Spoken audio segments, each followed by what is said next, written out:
The rain came down hard, washing the city's concrete bones with relentless force. In front of St. Mercy's emergency room, a frail figure clutched a soaked blanket against her chest.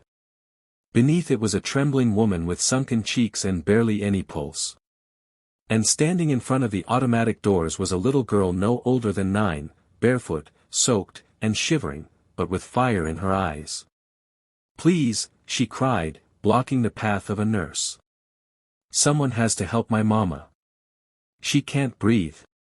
The nurse hesitated, glancing down at the woman wrapped in threadbare fabric. The girl's hands were blistered, her eyes red. "Honey, we need insurance or an ID." "I don't have one," the girl interrupted. "I have nothing. But she's my only mama. Please, you can take me, take my shoes, anything, just save her. Please." Inside the hospital, chaos buzzed as medics rushed by, machines beeped, and a storm of despair howled through the double doors. But the little girl's voice sliced through it all like a desperate song of survival.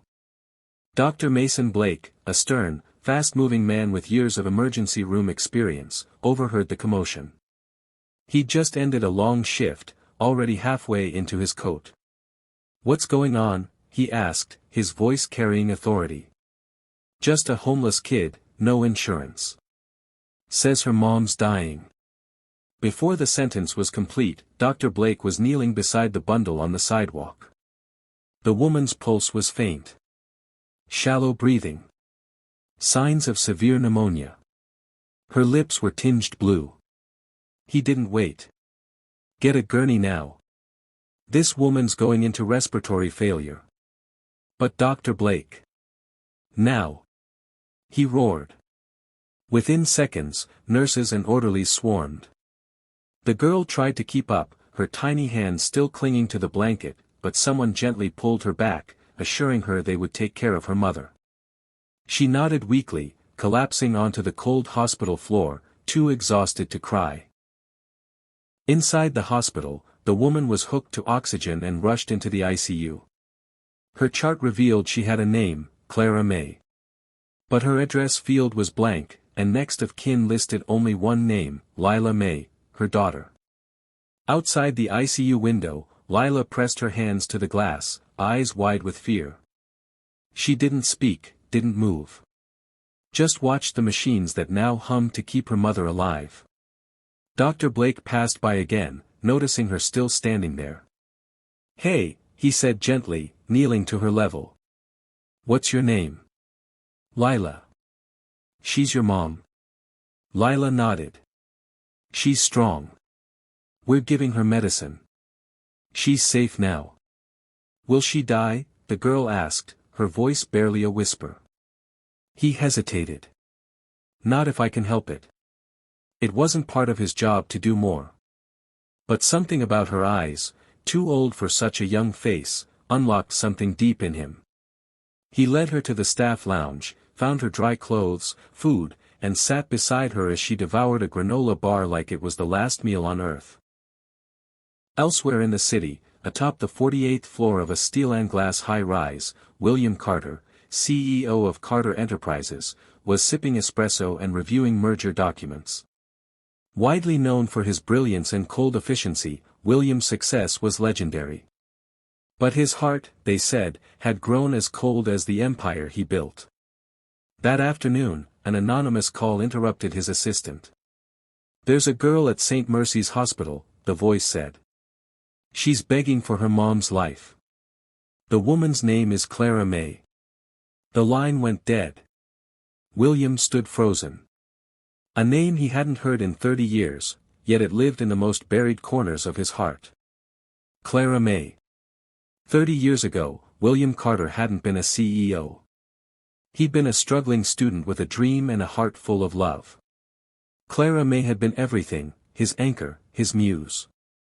But when his scholarship threatened to vanish if he didn't commit fully to his studies, and she refused to leave her hometown, their paths split. He left her behind. And now, after all these years, her name, Clara May, pierced through the skyscraper glass and struck him like thunder. "I need my car. Now." Back at St. Mercy's, Lila sat curled up on the bench, watching every light on the monitor. Dr. Blake had allowed her a corner seat in the ICU, a compromise made only because she refused to leave and he couldn't bear to say no. "Are you her doctor?" she asked as he checked a chart. "Yes." "Can you fix her?" "I'll try." She looked down at her hands. "She never gets sick. She works every day. Cleaning, washing, anything. Just to feed me." Dr. Blake swallowed a lump in his throat. "She sounds like a superhero." "She is," Lila whispered. Just then, a man in a dark trench coat burst through the ICU doors, his face pale, his breath ragged. He stopped short when he saw the figure on the bed. Dr. Blake turned. "Sir, you can't be in." But the man fell to his knees, gasping. "Clara?" Lila stood up. "Who are you?" William couldn't answer. His eyes were locked on the woman, now breathing through a tube, barely alive. "Clara May." "Oh my God." He looked at Lila. The resemblance was undeniable. The same eyes. The same determined chin. He turned to Dr. Blake. "What's happening to her?" "She has double pneumonia. It's critical. We're doing everything we can. I want the best doctors. I'll pay for everything. Transfer her to a private room. Whatever she needs." "She's already receiving top-tier care," Dr. Blake said, surprised. But William wasn't listening. He approached Lila and knelt beside her. "I knew your mother, a long time ago. I think I may be your father." The world tilted. Lila stared at him, confused. "My mama said he left." William's face crumpled. "I did. And I was a fool. But I didn't know. I didn't know about you." Tears ran down his face. Dr. Blake watched in stunned silence. It was like watching two broken lives collide in slow motion, and then begin to knit together again. Days passed. Clara survived the night. Then another. Slowly, her condition stabilized. William never left her side. He stayed in the hospital, held Lila's hand, and watched over Clara like a guardian. When Clara finally opened her eyes, weak and dazed, she saw him. "Will. I'm here." Her lips trembled. "You're real." He nodded, tears flooding his face. "And I'm never leaving again."